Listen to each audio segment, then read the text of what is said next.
আসসালামু আলাইকুম ভিউয়ার্স, সবাই ভালো আছেন আশা করি। আজকে আপনাদেরকে দেখাবো কিভাবে ইউলিড মুভি ফ্যাক্টরি 6 দিয়ে ডিভিডি রান করা হয়।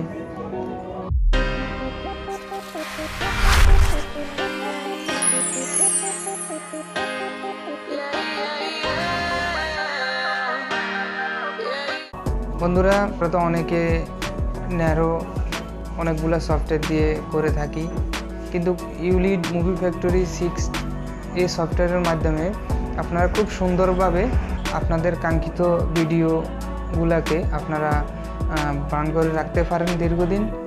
তো চলুন তাহলে বন্ধুরা আমরা দেখিনি কিভাবে ইউলিড মুভি ফ্যাক্টরি 6 এর কাজ হয়।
বন্ধুরা, দেখলেন কিভাবে ইউলিড মুভি ফ্যাক্টরি 6 দিয়ে ডিভিডি রান করা হয়। অতি সহজ একটি কাজ। আপনারা আপনাদের যাদের পিসি আছে অথবা যাদের নাই তারা অন্য কোথাও থেকে করে নিতে পারেন, এবং যাদের পিসি আছে তারা তো নিজেরাই বসে করতে পারবেন। বন্ধুরা, আমার চ্যানেলটাকে সাবস্ক্রাইব করবেন, বেল আইকনটি বাজিয়ে রাখবেন, যাতে করে সব সময় আমার ভিডিওগুলোর নোটিফিকেশন আকারে আপনারা পেয়ে যান। আজ এ পর্যন্তই, আল্লাহ হাফিজ।